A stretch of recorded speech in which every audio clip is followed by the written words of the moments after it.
Oh my god. Welcome back to my channel. Yinka here, and you are tuned in to Ask Why. Now, today's going to be a really short one because I'm going to be honest with you guys. I do have cheesecake waiting for me. That's the honest truth. I went to Cheesecake Factory today. I got some bomb cheesecake, so I got that waiting for me. Today's Ask Why is called Ask Why is the Nigerian government so incompetent? Yes, let's ask that question, right? And I think that there's several issues. I'm Nigerian, I can say it. If you're not Nigerian, you can't say it because we finna square up. Okay, but I think Nigeria's a special place, and it holds a special place in my heart. And one thing I love about the people is that Nigerians are super, super resilient. And this election has been a great show of that, right? So we're supposed to have our presidential election February 16th, I believe, and now it has been postponed to the 29th or the 23rd. Ooh, hold up a second. Let me double check. Yep, it's been postponed to the 23rd. So we're supposed to have it on the 16th, and now it's been postponed to the 23rd. And first of all, with this election, I had never seen so many like young people kind of get mobilized because Nigeria is a place where over 40% of its population are the youth, right? So they're all like, newborns till about the age of like 40, 45. So we're all relatively, the majority of the population is young people. And our president is like 155 years old. Okay, he's not quite that old, but he's up there. So it just didn't make sense that we have somebody that's old, that used to be a dictator, that's now the president. And let's be honest, Nigeria has seen better days under better leadership.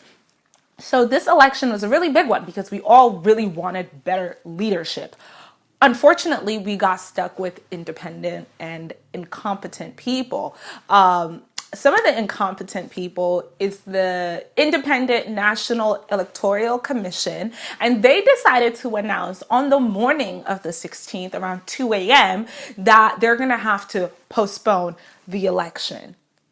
I know. The day of the election, after people had traveled, after people had spent money, after those poor NYSC people that are serving had slept on the floor, on the ground, outside, especially I can only imagine the young women sleeping on the floor outside in the midst of God knows what could happen. There wasn't any type of security. There wasn't any type of preparations or accommodation, food, nothing for them, for people that were, because in Nigeria, you can only vote like where you're registered, and there's seldom places where you can register.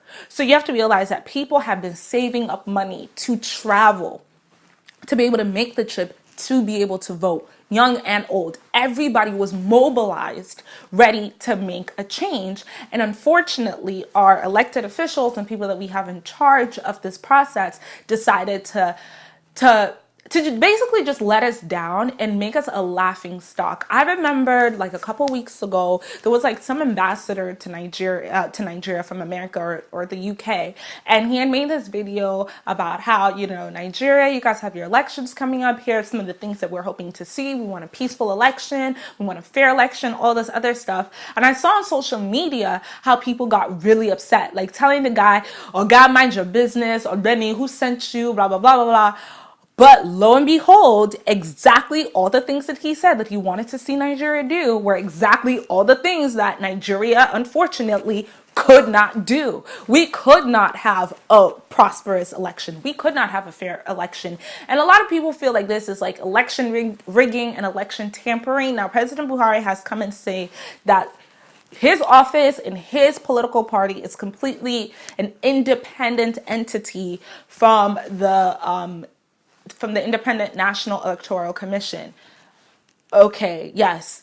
On paper, you can say that, but at the end of the day, who allocates your budget? Who signs off on the budget? The president. Who allocates and signs up on locations and things that happen during the election? The president. The president signs off on the overall budget, sends it to the departments, and then those people do as they will. So for him to come and be like, oh, I'm outraged that, at a level of incompetence, well, you should be outraged at yourself. You added to the level of incompetence, because it's not like the election just came out of nowhere and nobody knew it was going to happen. We knew it was going to happen. And I do want people to not feel discouraged. I know it's hard to, and you guys are probably like, well, Yinka, you're sitting in America saying what you want to say. How do you know about what's going on? I've lived in Nigeria. Okay, I was born in Nigeria, lived there for 7 years, went back. I still work in Nigeria. I travel back and forth. I understand the struggles. Like, guys, sometimes when I woke up in Nigeria, I literally have to think twice, like, do I want to leave my house?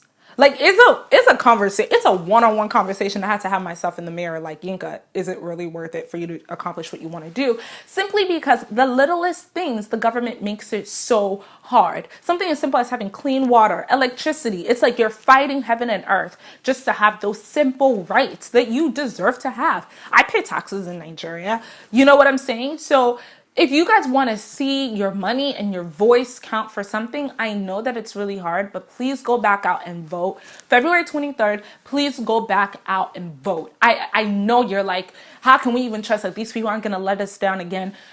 You know what? They very may or may not let you down. That's the honest truth. They may let you down again. But the most important thing is that you don't let yourself down. As long as at the end of the day, you know that you did what you could. You know that you showed up at the ballot. You know that you casted your vote. You know that you did all you could with your voice and that you made your voice heard and you made your vote count. Don't sell your vote. You know, that's another thing in Nigeria. A lot of people, you'll sell your vote for a bag of rice. You'll sell your vote for a recharge card, whatever it is that you want to sell your vote for. Do not sell your vote. Don't sell your vote. Stay strong to that. Stay strong to your conviction and to your beliefs. And we as a people, we need to pull together and we need to believe that we can make a change, right? It's one thing that everyone keeps saying, oh, there'll be a change in Nigeria. There won't be a change until we all individually believe in it, and not just believe in it, but act on it. So please act on it by going out to vote February 23rd. And that's all I have today for you guys on AskY. Be sure to follow me on all my social media websites and to also subscribe and click on that bell to let you know when I have a new video. I'll see you guys next time. Oh my God.